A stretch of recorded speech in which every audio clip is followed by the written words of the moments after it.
Hi students, today we start with the revision of next question answers of sample paper. So first we start with the question number 9. When manganese dioxide is fused with potassium hydroxide in the presence of potassium nitrate as an oxidizing agent, it gives a dark green compound A. जब कहता हम manganese dioxide को fuse करवाएंगे potassium hydroxide के साथ potassium nitrate की presence में, तो यहाँ पे ऑक्सीडाइजिंग एजेंट का काम करेगा। उस दौरान हमें डार्क ग्रीन कंपाउंड मिलता है ए। कहता जो कंपाउंड ए है वो डिस्प्रोपोर्शनेशन रिएक्शन को शो करेगा एसिडिक सॉल्यूशन के अंदर एंड हमें पर्पल कलर का कंपाउंड देगा जिसको हम क्या बोलेंगे, बी कंपाउंड बोलेंगे। यहाँ पे डिस्प्रोपोर्शनेशन का मतलब क्या है कि जो कंपाउंड ए है वो एसिडिक सॉल्यूशन के साथ रिएक्शन शो करके सेम टाइम के ऊपर ऑक्सीडाइज होगा एंड रिड्यूस होगा। कहता जो एल्कलाइन सॉल्यूशन होगा कंपाउंड बी का वो पोटाशियम आयोडाइड को ऑक्सीडाइज करके कंपाउंड सी के अंदर कन्वर्ट कर देगा, जबकि कहता जो कंपाउंड बी का एसिडिफाइड सॉल्यूशन होगा वो पोटाशियम आयोडाइड को ऑक्सीडाइज करके डी कंपाउंड के अंदर कन्वर्ट कर देगा। यहाँ पे हमें आइडेंटिफाई करना है A B C and D को। इसको हम सॉल्व कैसे करेंगे। जब कहता हम मैग्नीज डाइऑक्साइड की फ्यूज़न करवाते हैं पोटाशियम हाइड्रोक्साइड के साथ पोटाशियम नाइट्रेट की प्रेजेंस में, तो यहाँ पे पोटाशियम नाइट्रेट ऑक्सीडाइजिंग एजेंट का काम करता है एंड हमें डार्क ग्रीन कलर का कंपाउंड देता है ए। जैसे हमें यहाँ पे इसकी रिएक्शन गिवन दे रखी है कि जब हम मैग्नीज डाइऑक्साइड की रिएक्शन शो कराएंगे पोटाशियम हाइड्रोक्साइड के साथ पोटाशियम नाइट्रेट की प्रेजेंस में, उस दौरान हमारे पास ग्रीन कलर का कंपाउंड मिलेगा जिसका नेम क्या है, पोटाशियम मैग्नेट मिलेगा एंड साथ में पोटाशियम नाइट्रेट की फॉर्मेशन होती है एंड वाटर की फॉर्मेशन होती है।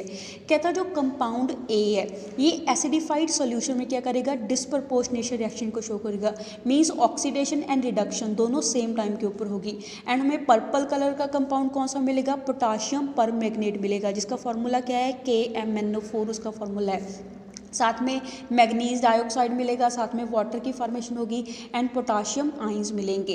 नेक्स्ट इज कहता है जो हमारे पास पोटाशियम परमैंगनेट है कंपाउंड बी है, इसका जो एक्व सोल्यूशन है दैट इज अल्कलाइन सोल्यूशन है। अल्कलाइन सोल्यूशन होने के कारण यहाँ पे हमने वाटर के साथ इसकी रिएक्शन शो कराई है। ये क्या करेगा, जो पोटाशियम आयोडाइड है इसको ऑक्सीडाइज करके किस में कन्वर्ट कर देगा, पोटाशियम आयोडेट में कन्वर्ट कर देगा एंड साथ में बाय प्रोडक्ट क्या मिलेंगे, मैग्नीज डाइऑक्साइड मिलेगा एंड पोटाशियम हाइड्रोक्साइड की फॉर्मेशन होगी।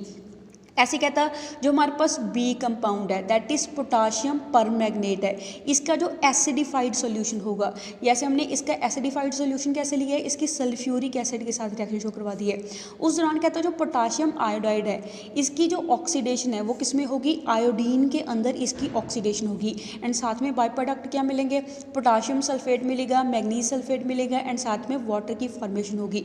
तो यहाँ पे जो ए कंपाउंड है, ए कंपाउंड कौन सा हो गया, पोटाशियम मैग्नेट यहाँ पे ए कंपाउंड हो गया एंड पोटाशियम परमैंगनेट यहाँ पे बी कंपाउंड हो गया एंड पोटाशियम आयोडेट यहाँ पे सी कंपाउंड हो गया एंड आयोडीन यहाँ पे डी कंपाउंड हो गया। तो ऐसे हम A B C and D को फाइंड आउट कर लेंगे।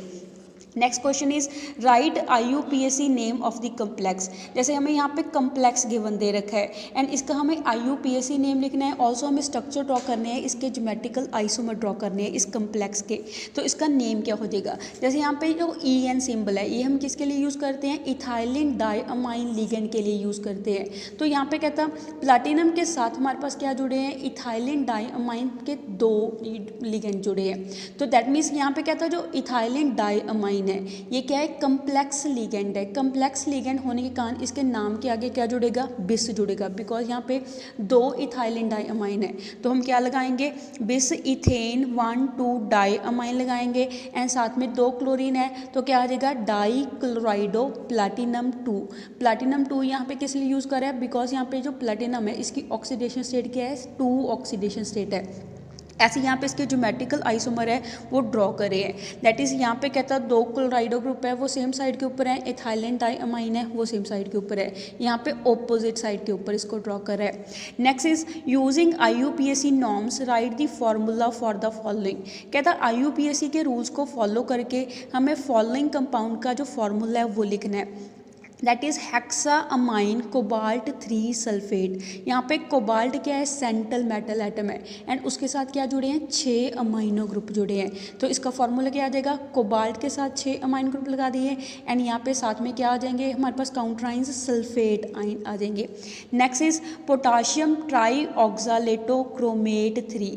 तो पोटाशियम क्या क्या आ जाएगा, K3, एंड साथ में क्या आएगा, ट्राई ऑक्सालेटो। यहाँ पे ऑक्सालेटो के लिए हमने OX सिंबल को यूज़ करा है, एंड होल क्या आ जाएगा, थ्राइस आ जाएगा।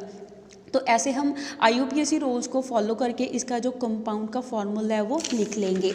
Next question is out of, जैसे हमें यहाँ पे 2 कम्प्लेक्स गिवन दे रखे हैं कोबाल्ट के, एक फ्लोराइड के साथ गिवन दे रखा है, दूसरा इथाइलिन डाइअमाइन के साथ गिवन दे रखा है।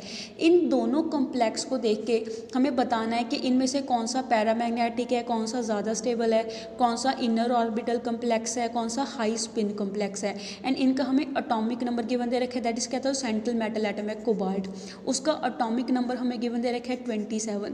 तो जैसे मैंने आपको क्लास में भी करवाया हुआ है, तो सबसे पहले आप इसकी क्या लिखेंगे, इलेक्ट्रॉनिक कन्फिग्रेशन लिखेंगे, एंड इलेक्ट्रॉनिक कन्फिग्रेशन के बेसिस के ऊपर आप इन सभी चीज़ों को फाइंड आउट करेंगे। तो उसमें जब हम इलेक्ट्रॉनिक कन्फिग्रेशन लिखेंगे तो हमें क्या चीज़ पता चलेगी, जो कोबाल्ट हेक्साफ्लोराइड है ये पैरामैग्नेटिक नेचर का होगा, बिकॉज इसके अंदर 4 अनपेयर्ड इलेक्ट्रॉन होंगे। तो जिसमें अनपेयर्ड इलेक्ट्रॉन होते हैं वो क्या होता है, पैरामैग्नेटिक, एंड जिसमें सभी इलेक्ट्रॉन पेयरिंग होते हैं वो क्या होता है, डायामैग्नेटिक होता है। नेक्स्ट इज, इनमें से कौन सा ज़्यादा स्टेबल है, इन दोनों में से जो कोबाल्ट का इथाइलिन डाइअमाइन के साथ कॉम्प्लेक्स है वो क्या होगा, ज़्यादा स्टेबल होगा, बिकॉज जो इथाइलिन डाइअमाइन है ये कीलेटिंग लिगेंड है, ये 2 जगह से जाके सेंट्रल एटम के ऊपर अटैक कर सकता है, जिसके कारण कहता है जो कॉम्प्लेक्स है इसकी स्टेबिलिटी क्या हो जाएगी, इंक्रीज हो जाएगी। नेक्स्ट इज, इन दोनों में से इनर ऑर्बिटल कॉम्प्लेक्स कौन सा होगा, कोबाल्ट का जो इथाइलिन डाइअमाइन के साथ कॉम्प्लेक्स है ये इनर ऑर्बिटल कॉम्प्लेक्स होगा, जिसमें हाइब्रिडाइजेशन कौन सी होगी, D2sp3 हाइब्रिडाइजेशन होगी।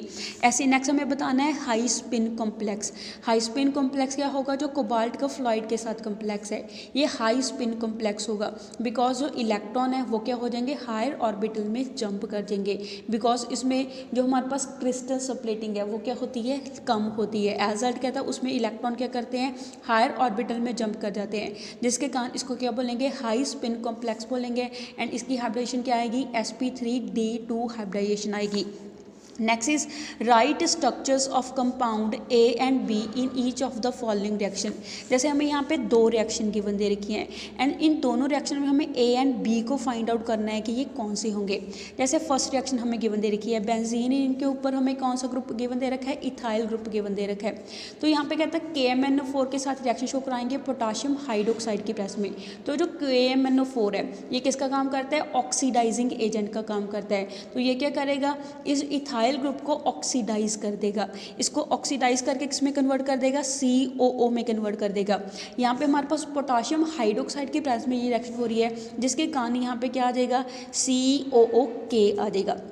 फर्दर इसकी हाइड्रोलिसिस हो रही है एसिड की प्रेजेंस में, H पॉजिटिव आयन की प्रेजेंस में। तो यहाँ पे जो पोटाशियम आयन है ये किसके साथ रिप्लेस हो जाएंगे, H पॉजिटिव आयन के साथ रिप्लेस हो जाएंगे, एंड हमारे पास जो B कंपाउंड है वो कौन सा मिलेगा, बेंजोइक एसिड की फॉर्मेशन होगी।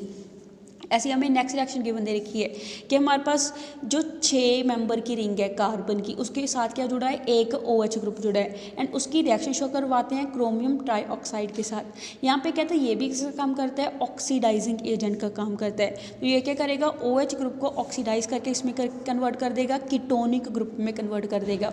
फर्दर इसकी रिएक्शन शो करवाई है NH2 NHCO NH2 के साथ। यहाँ पे वाटर की एलिमिनेशन होगी, यहाँ पे ये वाला ऑक्सीजन रिमूव होगा एंड ये H2 रिमूव होगा। तो यहाँ पे ये जो डबल बॉन्ड है वो किसके साथ बनेगा, नाइट्रोजन के साथ बनेगा।